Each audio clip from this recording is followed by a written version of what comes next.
जय श्री गणेश। सती के उपाख्यान में शिव के साथ दक्ष का विरोध वर्णन।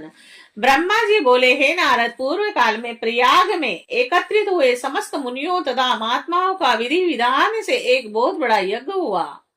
उस यज्ञ में सिद्धगण, सनक आदि देव ऋषि, प्रजापति, देवता तथा ब्रह्मा साक्षात्कार करने वाले ज्ञानी आए थे। और मैं भी मूर्तिमान महातेजस्वी निगमों और आगमों से युक्त हो सपरिवार वहां गया था और अनेक प्रकार के उत्सवों के साथ वहां उनका विचित्र समाज जुटा था। वहां अनेक शास्त्रों से संबंधित ज्ञान चर्चा होने लगी। हे मुने, उसी समय सती और पार्षदों के साथ लोकहितकारी सृष्टिकर्ता एवं सबके स्वामी भगवान रुद्र भी वहां आ पहुंचे। शिव को देखकर संपूर्ण देवताओं, सिद्धों, मुनियों और मैंने भक्तिभाव से उन्हें प्रणाम किया और उनकी स्तुति की। तत्पश्चात शिव जी की आज्ञा पाकर सब लोग प्रसन्नता पूर्वक यथा स्थान बैठ गए। भगवान के दर्शन से संतुष्ट होकर सब लोग अपने भाग्य की सराहना करने लगे। उस समय प्रजापतियों के स्वामी महातेजस्वी प्रभु दक्ष प्रजापति घूमते हुए प्रसन्नता पूर्वक वहां अकस्मात आए। वे मुझे प्रणाम कर मेरी आज्ञा से वहां बैठ गए। वे दक्ष ब्राह्मण के अधिपति थे और वे सबके मान्य थे, परंतु अहंकारी तथा तत्व ज्ञान से शून्य थे। और उस समय समस्त देव ऋषियों ने नतमस्तक हो स्तुति और प्रणाम द्वारा दोनों हाथ जोड़कर उत्तम तेज युक्त दक्ष का आदर सत्कार किया। किंतु नाना प्रकार की लीला विहार करने वाले सबके स्वामी और परम रक्षक महेश्वर उस समय दक्ष को प्रणाम नहीं किया और वह अपने आसन पर बैठे ही रह गए। महादेव जी को वहां मस्तक न झुकाते देख मेरे पुत्र दक्ष मन ही मन अप्रसन्न हो गए और दक्ष प्रजापति रुद्र पर बहुत कृपित हुए।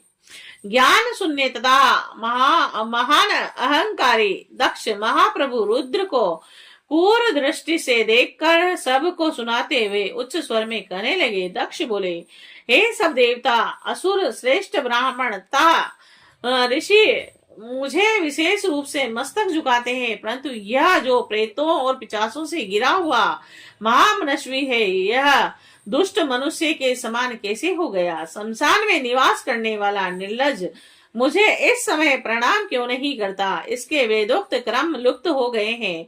यह भूतों और पिचासों से सेवित हो मतवाला हो बना रहा है। शास्त्रीय विधि से रहित तथा कीर्ति मार्ग को सदा कलंकित करता है। इसके साथ रहने वाले या इसका अनुसरण करने वाले लोग पाखंडी, दुष्ट, पापाचारी और ब्राह्मण को देखकर उदंता पूर्वक उनकी निंदा करने वाले होते हैं। यह स्वयं स्त्रियों में आसक्त रहने वाला तथा रति कर्म में ही दक्ष है और अतः मैं इसे श्राप देने में उद्युक्त हूँ। ब्रह्मा जी बोले। इस प्रकार कहकर वे महान दुष्ट दक्ष कृपित होकर रुद्र के प्रति कहने लगे, हे ब्राह्मणों एवं देवताओं, यह रुद्र मेरे तथा आप सभी के द्वारा वंदे है। दक्ष बोले, मैं इस रुद्र को यज्ञ से बहिष्कृत करता हूँ।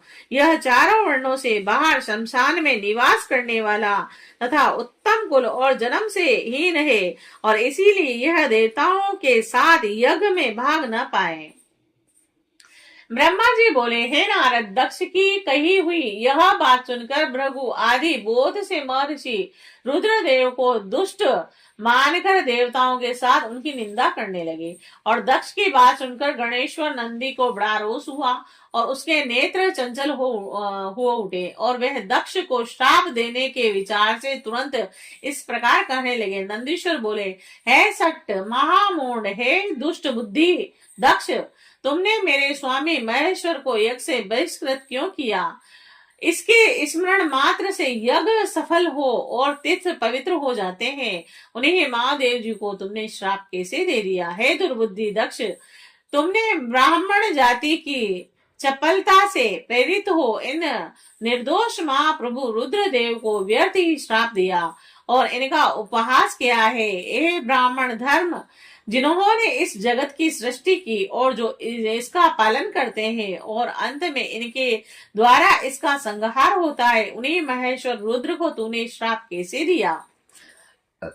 नंदी के इस प्रकार फटकारने पर प्रजापति दक्ष रुष्ट हो गए और नंदी को श्राप दे दिया। दक्ष बोले, हे रुद्रगणों, तुम लोग वेद से बहिष्कृत हो जाओ और वैदिक मार्ग से भ्रष्ट हो जाओ और महर्षियों द्वारा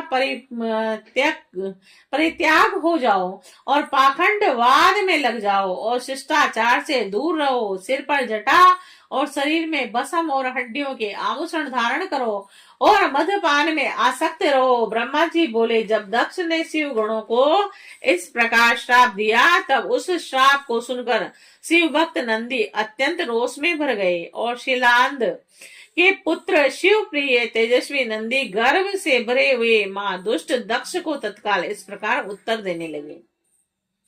नंदीश्वर बोले, शक्त है दुर्बुद्धि दक्ष, ब्रह्म चापल्य के कारण शिव तत्व को न जानते हुए तुमने शिव के पार्षदों को व्यर्थ श्राप दे दिया। अहंकारी दक्ष, दूषित चित्त वाले मूढ़ भृगु आदि ने भी ब्राह्मण तत्व के अभिमान में आकर महाप्रभु महेश्वर का उपवास किया। अतः जहाँ जो भगवान रुद्र से विमुख है, तुम जैसे खल ब्राह्मण विद्यमान है, उनको मैं रुद्र तेज के प्रभाव से श्राप दे रहा हूँ। तुम जैसे ब्राह्मण क्रम फल के प्रशंसक वेदवाद में फंसकर वेद के तत्व ज्ञान से शून्य हो जाएं और वह ब्राह्मण सदा भोगों में तन्मय रहकर स्वर्ग की ही सबसे बड़ा प्रसाद मानते हुए स्वर्ग से बढ़कर दूसरी कोई वस्तु नहीं है, ऐसा कहते रहे तथा क्रोध, लोभ और मद से युक्त निर्जल और विक्षुब्ध बने रहे। कितने ही ब्राह्मण वेद मार्ग को सामने रखकर शूद्रों का यज्ञ कराने वाले और दरिद्र होंगे, वे सदा दान लेने में लगे रहेंगे। दूसरी ने दान ग्रहण करने के कारण वे सबके सब नरकगामी होंगे। हे दक्ष, उनमें से कुछ ब्राह्मण तो ब्रह्म राक्षस होंगे और यह अजन्मा प्रजापति दक्ष जो परमेश्वर शिव को सामान्य देवता समझकर उनसे द्रोह करता है, यह दुष्ट बुद्धि वाला तत्व ज्ञान से विमुख हो जाएगा और वे विशेष सुख की इच्छा से कामना रूपी कपट से धर्म वाले ग्रस्त आश्रम से आसक्त रहकर कर्म कांड का तथा कर्म फल की प्रशंसा करने वाले सनातन वेदवाद का ही विस्तार करता रहेगा और दक्ष का आनंददायी मुख नष्ट हो जाए और यह आत्मज्ञान को भूलकर पशु के समान हो जाए और कर्म वश तथा अनीति प्रायण होकर शीघ्र ही बकरे के मुख से युक्त हो जाए। और इस प्रकार कुर्पित हुए नंदी ने जब ब्राह्मणों को श्राप दिया और दक्ष ने महादेव जी को श्राप दिया, तब वहां महान हाहाकार मच गया। हे नारद, दक्ष का वह श्राप सुनकर वेदों के प्रतिपादक तथा शिव तत्व को जानने वाले मैंने उस दक्ष की तथा भृगु आदि ब्राह्मणों की बारंबार निंदा की। सदाशिव महादेव भी नंदी की वह बात सुनकर हंसते हुए और समझाते हुए मधुर वचन कहने लगे। सदाशिव बोले, हे नंदिन, मेरी बात सुनो। हे महाप्राज्ञ, तुम्हें क्रोध नहीं करना चाहिए।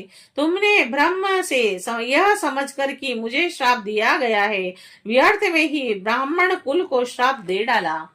वेद मंत्राक्षरमय और सुक्तमय उनके प्रत्येक सुक्त में समस्त देहधारियों की आत्मा प्रतिष्ठित है। उन मंत्रों के ज्ञाता नृत्य आत्मवेता है, इसीलिए तुम रोष बस उन्हें श्राप न दो और किसी कुसंगत बुद्धि वाले को भी कभी वेदों को श्राप नहीं देना चाहिए। इस समय मुझे श्राप नहीं मिला है, इस बात को तुम्हें ठीक ठीक समझना चाहिए।